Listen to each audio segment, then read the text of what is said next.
2 hours ago, the details of a 15-point ceasefire framework quietly assembled inside the White House over the past 3 weeks began circulating through diplomatic channels in Brussels, Muscat, and Doha simultaneously. Not through a formal State Department release. Not through a scheduled press briefing. Through the kind of controlled leak that happens when a plan has stalled badly enough that someone inside the process wants the world to know it exists before it disappears entirely. The document, which senior administration officials are not confirming but not denying, lays out the full architecture of what Trump privately believes is the deal that ends the Iranian nuclear threat permanently and allows the United States to exit this conflict as the undisputed winner. There is only one problem. The Iranian side, specifically the Islamic Revolutionary Guard Corps leadership that holds actual operational veto power over any agreement, has already seen a version of these terms, and they did not call it a peace proposal. They called it a surrender document.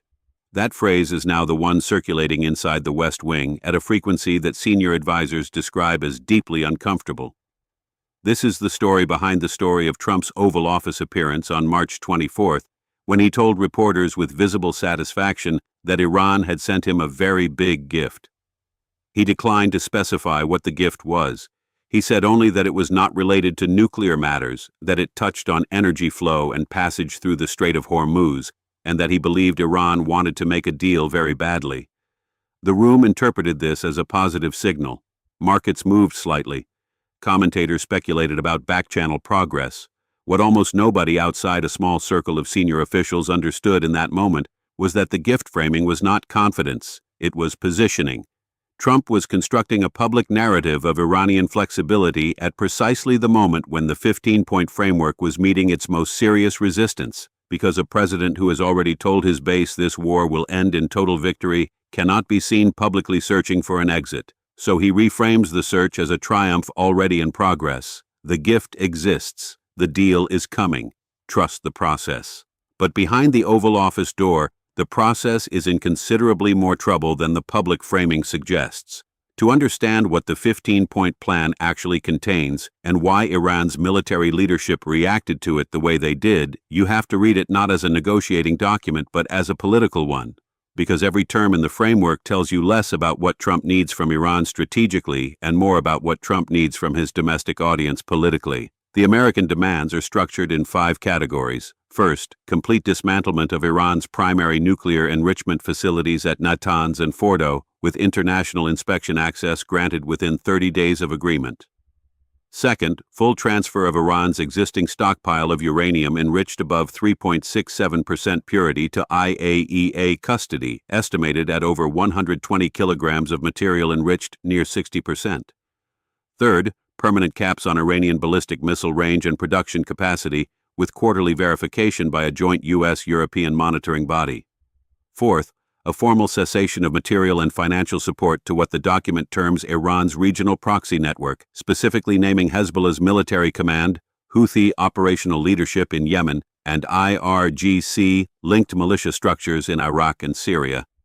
Fifth, formal Iranian commitment to unrestricted international passage through the Strait of Hormuz under a joint monitoring framework, relinquishing any claimed Iranian authority to restrict or levy fees on vessel passage. Read individually, each of these demands has a surface logic rooted in genuine American and allied security interests. Read together. They describe something closer to the complete dismantling of every instrument Iran has built over 40 years to deter a direct military confrontation with the United States or Israel. That is not a negotiating position. That is an unconditional surrender dressed in the language of arms control, and the IRGC leadership, which has been fighting for its institutional survival and ideological legitimacy for decades, understood that immediately. But this is where it gets serious. Because the Iranian counterdemands, which the White House has not publicly acknowledged exist, reveal something that the administration's public framing has been carefully designed to obscure. Tehran is not simply refusing. Tehran is negotiating, and the terms they have put on the table expose the exact dimensions of American vulnerability that Washington most wants kept out of the public conversation. Iran's counter-framework contains 5 demands of its own. First, permanent and unconditional removal of all American sanctions, not phased, not conditional on implementation benchmarks, but immediate and irreversible upon signing. Second, Financial reparations for documented civilian infrastructure damage caused by American and Israeli strikes, with the total figure to be assessed by a neutral international body. Third, closure of all American military installations within 500 kilometers of Iranian territory, which includes major bases in Qatar, Bahrain, and the UAE that form the operational backbone of American power projection in the Gulf. Fourth, international legal guarantees against future military action targeting Iranian territory, backed by UN Security Council resolution. Fifth, and this is the demand that reportedly produced the longest silence in the room when it was first transmitted, Iranian retention of the right to collect passage fees from commercial vessels transiting the Strait of Hormuz, with the fee structure subject to Iranian sovereign determination. The Hormuz fee demand is not primarily an economic proposal. 20% of the world's traded oil passes through that strait daily. The ability to levy fees on that traffic is not about revenue. It is about institutionalizing Iranian sovereignty over the world's most consequential maritime choke point in a legally documented international agreement, one that would make any future American military action to contest that sovereignty a violation of a signed treaty rather than a legitimate exercise of freedom of navigation. Iran's negotiators understand exactly what they are asking for. They are asking the United States to sign away the legal basis for contesting Iranian dominance in the Gulf permanently. And what happened next inside the administration is what has Washington in genuine disarray. Trump's response to the Hormuz fee demand was not an immediate rejection. According to two sources familiar with the internal deliberations, there was a discussion, a real one. Because the political logic of ending the war and declaring victory is powerful enough, and the domestic cost of continuing is escalating rapidly enough, that even terms that would have been immediately dismissed 6 months ago are now receiving more serious consideration than anyone outside the room would expect. That discussion is what the IRGC hardliners were counting on. They structured their counter-demands not to be accepted, but to reveal the depth of American desire for an exit, and then to use that revelation as leverage in the next round. They are playing a longer game than the 15-point framework anticipates. The big gift Trump referenced on March 24th fits into this context as something considerably more modest than the public framing suggested. The most credible analysis from European diplomatic sources is that Iran offered a temporary unilateral suspension of any actions that could restrict commercial shipping through Hormuz for a 60-day period, as a confidence-building measure intended to demonstrate good faith without conceding any formal legal position. In other words, Iran told Trump they would not actively block shipping for 2 months. Trump translated that into a very big gift that he received. The gap between those two descriptions is the gap between a war-ending deal and a tactical pause, and it is a gap that the administration has been carefully managing in its public communications ever since.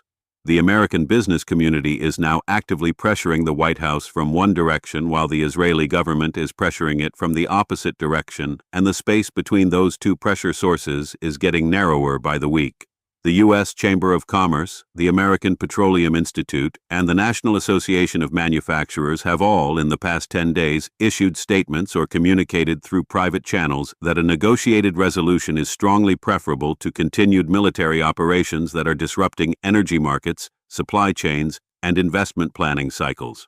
Goldman Sachs has now twice revised downward its growth projections for the current quarter, citing Gulf instability as the primary driver. American refineries specifically engineered to process Gulf crude are operating at reduced capacity due to insurance and routing complications. The economic clock is ticking in a way that the political calendar cannot absorb indefinitely.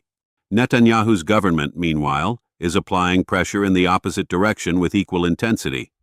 Israeli officials have communicated clearly through both public statements and private diplomatic channels that any American agreement that leaves Iran's nuclear infrastructure partially intact, that accepts anything short of full dismantlement of enrichment capacity, represents a betrayal of the security commitments that justified American involvement in the first place. The Israeli position is binary in a way that the 15-point framework is not: complete elimination of the nuclear program or continued military pressure until that outcome is achieved. There is no Israeli acceptable middle ground between those two positions, which means every concession the American side considers making to reach a negotiated settlement is a concession that fractures the alliance architecture that gave the original operation its political justification. Trump now faces a triangular pressure that has no resolution available at his current level of commitment. The domestic political base needs a victory declaration and an exit. The business community needs a ceasefire and market stabilization. The Israeli government needs terms that Iran will never accept voluntarily and that continued military pressure may not be able to compel. Satisfying any one of these three requires actions that worsen his position with the other two. This is the geometry that the 15-point framework was designed to solve and has instead made visible. The international reaction to the leaked framework has amplified the problem rather than relieving it.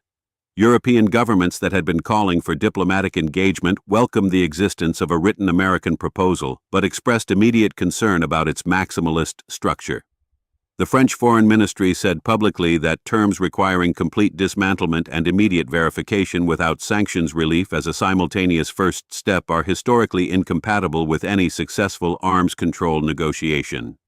The EU's foreign policy chief noted that the counterdemands, specifically the Hormuz fee provision, suggest Iran is not yet negotiating toward an agreement, but rather negotiating to expose the limits of American leverage. Russia and China, both holding Security Council veto power that any internationally guaranteed framework would require, have declined to engage with the 15-point document at all, describing it through official channels as a unilateral American instrument rather than a multilateral peace framework. 2 hours ago, the details of a plan Trump privately believes represents his greatest foreign policy achievement crossed into public circulation through a leak that nobody in Washington is claiming responsibility for. 2 hours later, the Iranians have called it a surrender document, the Israelis have called it insufficient, the Europeans have called it structurally unworkable, and the American business community is calling for something, anything, that stabilizes the energy markets before the next quarter's numbers land. Trump stood in the Oval Office and told the world Iran sent him a very big gift. What the world did not hear was what Trump sent back. A 15-point document that the people who received it did not read as a peace offer. They read it as a window into how badly the other side wants out. And in a negotiation, that is not a gift. That is a vulnerability. The war Trump said would end in total victory is now the war that is generating a 15-point document that the other side is using as a roadmap to his pressure points. Washington wanted Iran on its knees. Instead, it got a counter-framework aimed precisely at the places where American resolve is thinnest. And right now, nobody in the White House has a clean answer for what happens if Iran keeps saying no.